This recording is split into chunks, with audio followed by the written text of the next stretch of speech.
This is the Mohawk Trail. I think before 1961, this was Route 2. Route 2A used to be Route 2 back in the day. And we're still here, and we're still getting quite a bit of traffic by the building. Most of the time, people don't realize that there are people inside this building doing something, selling the product that made Gardner the Chair City. Anybody who can drive here can bring me their broken chair, and between the two of us, we'll get a new seat into it. So this is the meeting place. This is where I like to drive my clients.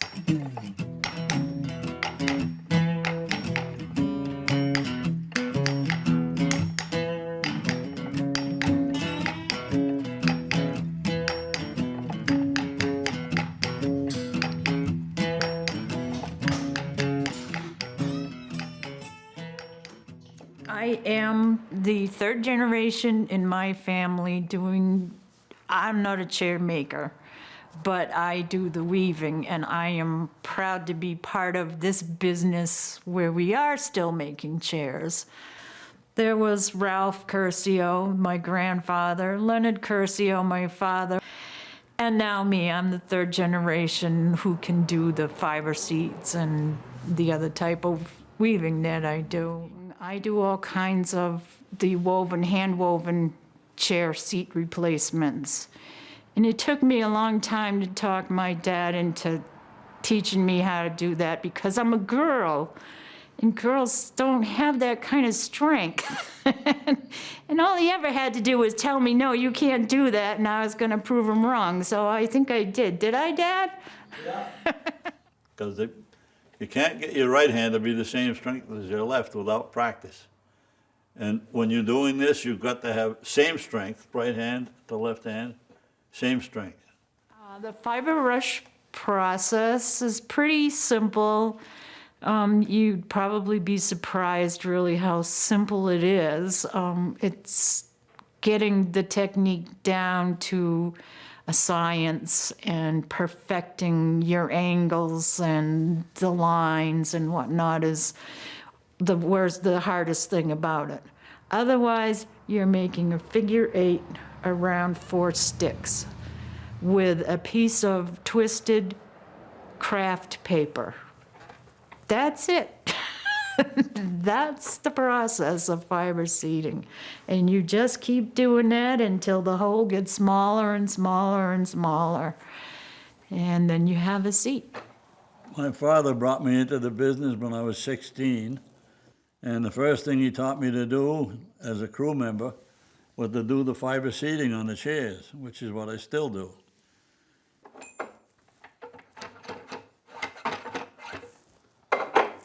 The seating process we use here is called fiber rushing because what we're using is a paper branded product. And why it's popular is because as a form of a chair, we're making the chair unit so that when you wrap the seat around the outer extremes of it, it's pulling all the joints together. The chair is difficult to get apart unless you cut the seat out. So I learned how about 1973, around the time that I was now a young mother trying to make ends meet on my own, and there's always somebody looking to get their seats fixed.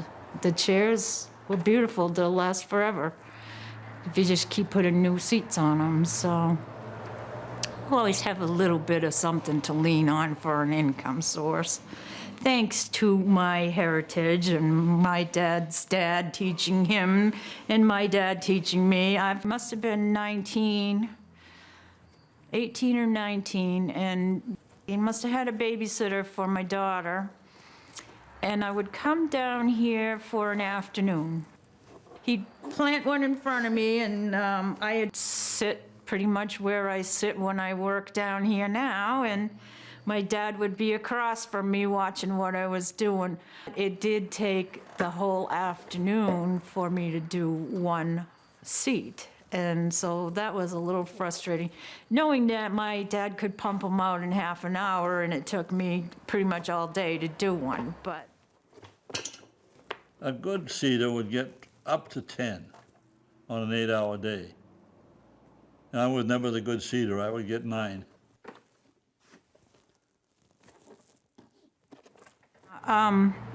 I don't really know how to do the natural rush, which is the bulrush that grows in the swamps. I would like to be able to do that, and I have taken some training classes on that. When we talk about real rush, we're taking the product of a cattail that would grow in the swamp and taking the leaves from that cattail, working that raw material and weaving it into the seed. And you had to take that material, which is swamp grass, and lay it out wet. And when it got dry, wet it again. You ran it through a, what do you call them? Wringer, a machine wringer. And when you're doing that, you're taking all the air out of that blade of grass, making it flat, and then get it ready to do the hand twisting of it, because it was twisted by hand. And then through the process of weaving it through the seat, it's taking that and then making the twists and the strands and stranding them together to make the weave of the seat. A little bit different from what a lot of what Lenny does is the fiber rush seating, which is a paper product.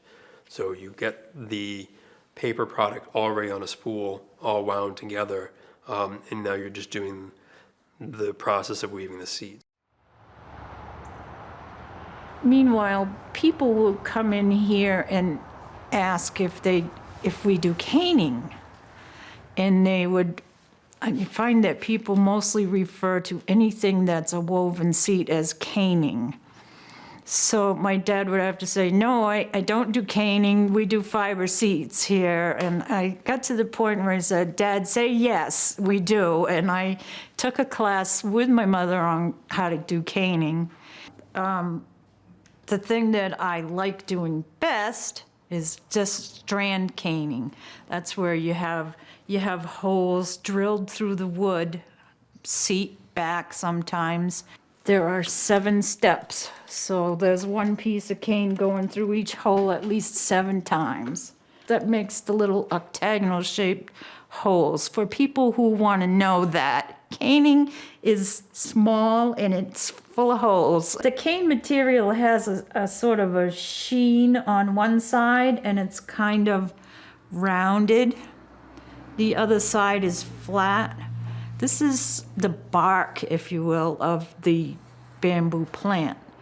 And I believe it comes from Vietnam. This is what probably caning originated as before this came to be mass-produced furniture and it was necessary to get work done faster. So as you know, I just had hip replacement surgery. So I haven't been taking in any jobs, but I do have this one job that came in so I could sort of demonstrate for you what I do. This is an example of a pressed cane chair. Sort of what it might look like coming to me to get repaired. This is what holds the whole business in. We call it a spline.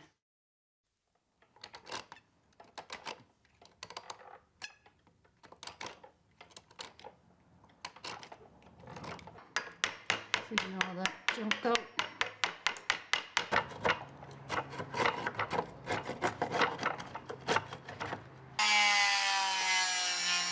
It's different than the strand cane. This is what the pre-woven pressed cane looks like. It comes in big rolls, and you just cut off what you need. When you get the pre-woven cane that comes in a mat and it's already done, people over there are doing that on their knees on the ground. I've seen some footage of a plant that sells the caning material. So they're not getting paid as much as I get paid for what I do, unfortunately, but thank God for them, because I don't know what I'd do if I couldn't get this material anymore. Because it's so easy to break, I just tap lightly to form the piece, the panel, the way I want it. So it's just barely going into that groove and starting to take shape. I probably started by taking apart a chair that came to me to get redone, because you know the way to succeed in business is to never say no. So somebody says, "Can you do this?" Yeah, sure, I can do it, and then figure it out afterwards. I think that around the 20s, when Haywood Wakefield's was booming, I'm not gonna say they started it, but they used to put out this type of furniture. So when it got industrialized, there was a need for this pressed caning. So chairs could be mass-produced, and it would take half an hour to pop this seat on at best.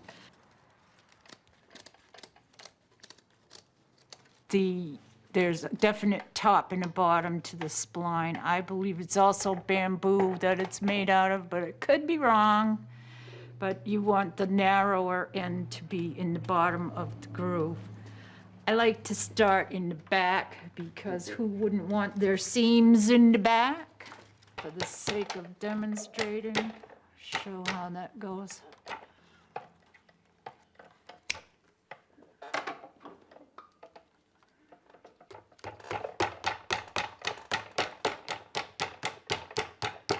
And that is pretty much. I've picked up some tips over the years on how to enhance my technique a little bit here and there. The porch rocker type weave that you see on the beaches and whatnot, those big old nice comfy porch rockers, that's a reed. I do work with that, and that's something that I am self-taught. This is demonstrates a kind of a reed pattern. This particular material is also cane. So it's got the same natural sheen on the top side, and on the reverse side it will be flat. So this is my favorite pattern. This is a herringbone pattern. Normally this kind of a pattern you see on LL Bean sells those Kennedy rockers, and they have this pattern on those.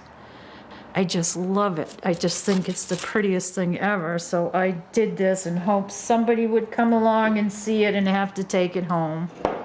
This is a chair that Karen did for me about 15 years ago. And I put a seat in it, and I needed some practice. I've always wanted to do that spider web pattern, but I had never done it. So she got artistic on the back. Yeah, that's a specialty pattern there. That one was so pretty that I couldn't bear to see it go very far. So I gave it back to him and said, when you're done with it, it comes back to me again. Now it's more, if you would call it legacy, to know that there aren't a lot of people out there who know how to do this. I can't make a chair. I don't know how to run the factory. I have nothing to do with the chair making part, but I can do seats. I can weave pretty much anything that was a woven seat. I can duplicate it. And I have done some pretty interesting things, and I get to see even things that were made like in the 1700s. There's handmade pieces out there that come through from time to time, and you just have to go, wow, somebody made that. Somebody cut down a tree in their backyard, and they had a little lathe that they probably pumped with their foot, and they made this piece of furniture, and I'm touching it now. I'm putting it back into use. So it's cool. I like what I do, obviously.